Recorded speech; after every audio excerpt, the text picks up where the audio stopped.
Hello, I'm meteorologist Rob Carlmark here in Northern California, and we've got a changing forecast. Now, we've been blessed, to be honest with you, with days and days of temperatures in the 80s for highs when we're usually in the 90s or triple digits.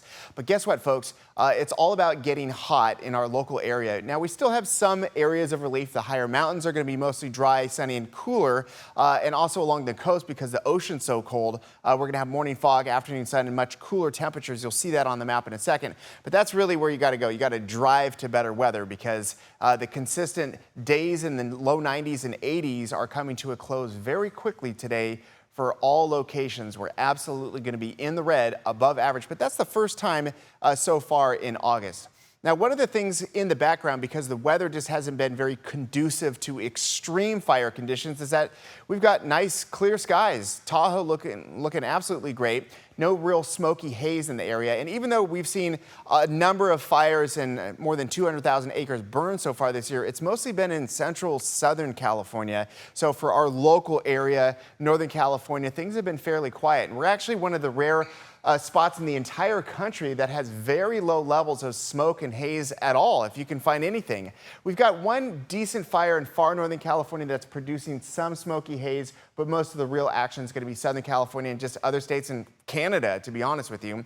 So you could pick a camera and anywhere you look, you're looking at clear skies, low pollution. It's just been really good.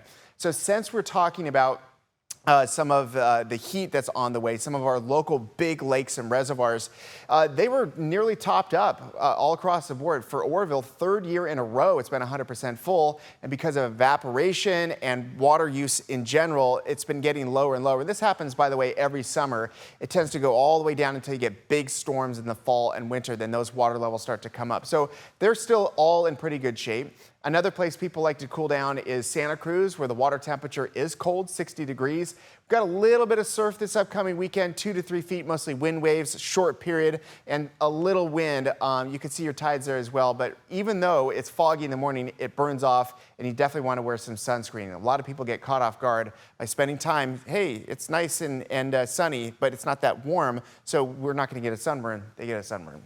Okay, looking across the region here.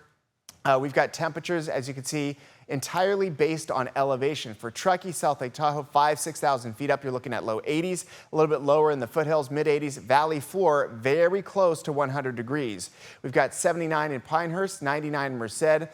Some places really do have potential to get to 100 degrees. At the southern end of the Central Valley, that's Bakersfield, 101 or so. The immediate coastline looking really good here with temperatures in the 60s, but the second you get away from that, you start to warm up. For example, 66 Pacifica right along the beach, very open to that ocean-cooled air. You go across the bay and you're at 80 degrees for Oakland. You go up and over the coastal range and you're looking at upper 90s. All very close mileage-wise, but of course it all has to do with the microclimates in Northern California. Another example, Crescent City, not that far away is Redding as far as the crow flies, but it's nearly 100 degrees in that community later today.